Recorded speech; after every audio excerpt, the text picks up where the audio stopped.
Raichur breaking exclusive. ದಶಕ ಕಳೆದರೂ ದುರಸ್ತಿ ಕಾಣದ ರಸ್ತೆಯಲ್ಲಿ ತಗ್ಗು ಗುಂಡಿಗಳದ್ದೇ ಕಾರುಬಾರು. ಕುಂಟುತ್ತಾ ಎಡವುತ್ತಾ ಸಾಗುತ್ತಿರುವ ವಾಹನಗಳು. ಸುಮಾರು 6-7 ಹಳ್ಳಿಗಳ ಜನರು ಇದೇ ರಸ್ತೆ ಮೂಲಕವೇ ಸಂಚಾರ. ನಾಗರಹಾಳ ಗ್ರಾಮದ ಹಿರೇಹಳ್ಳದಿಂದ ಹಲ್ಕಾವಟಗಿ ಕ್ರಾಸ್ ವರೆಗೆ ಹದಗೆಟ್ಟ ರಸ್ತೆ. ರಾಯಚೂರು ಜಿಲ್ಲೆಯ ಲಿಂಗಸ್ಕೂರು ತಾಲೂಕಿನ ಹಲ್ಕಾವಟಗಿ ಗ್ರಾಮ. ರಸ್ತೆ ದುರಸ್ತಿಗೆ ಮುಂದಾಗದ ಅಧಿಕಾರಿಗಳಿಗೆ ಜನಪ್ರತಿನಿಧಿಗಳಿಗೆ ಹಿಡಿಶಾಪ. ರಸ್ತೆ ದುರಸ್ತಿ ಮಾಡುವಂತೆ ಸ್ಥಳೀಯರ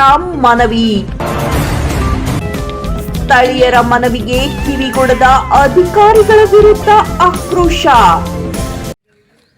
ರಾಯಚೂರು ಜಿಲ್ಲೆ ಲಿಂಗಸೂರು ತಾಲೂಕು ನಾಗರಾಳ ಗ್ರಾಮ ನಮ್ಮ ಹಿರೇಹಳ್ಳಲಿಂದ ಹಲ್ಕೋಟೆಗೆ ರಸ್ತೆಗಳನ್ನು ಭಾಳ ಹದಗೆಟ್ಟು ಹೋಗ್ಯಾವ. ಇಲ್ಲೇ ಬರುವಂಥ 10 ಹಳ್ಳಿ ಜನರು ಇಲ್ಲೇ ಓಡಾಡೋಂಥ ಪರಿಸ್ಥಿತಿ ಒಳಗೆ ಇಂತಿಂಥ ದೊಡ್ಡ ಕುಂಚುಗಳು ಬಿದ್ದರೂ ತೆಗ್ಗುಗಳು ಬಿದ್ದರೂ ಹಾಗೇ ಹೋಗ್ತಾರೆ, ಹಾಗೇ ಬರ್ತಾರೆ.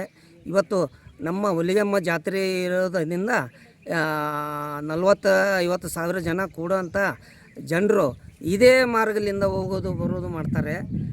ಯಾವ ಅಧಿಕಾರಿಗಳನ್ನು ಅವ್ರ ಕಣ್ಣಿಗೆ ಕಂಡಿಲ್ಲ. ಇದನ್ನು ಎಚ್ಚರಿಸ್ಕೊಂಡು ಅದನ್ನು ಮಾಡಬೇಕು ಅಂತೇಳಿ ನಾವು ಈ ಮುಖಾಂತರ ಹೇಳ್ತಾ ಇದ್ದೀವಿ. 1 ವರ್ಷದಿಂದ ಈ ರಸ್ತೆ ಹಿಂಗೇ ಇದೆ. ಈ ಅಧಿಕಾರಿಗಳನ್ನು ಕಣ್ಣು ತೆಗೆದು ನೋಡಿ ಆ ರಸ್ತೆಗಳನ್ನು ದುರಸ್ತಿ ಮಾಡುವಂಥ ಪ್ರಯತ್ನ ಪಡಬೇಕು. ಇಲ್ಲ ಅಂದರೆ ಮುಂದಿನ ಇದರಲ್ಲೇ ನಾವು ಹೋರಾಟ ಮಾಡಬೇಕಾಗ್ತದೆ.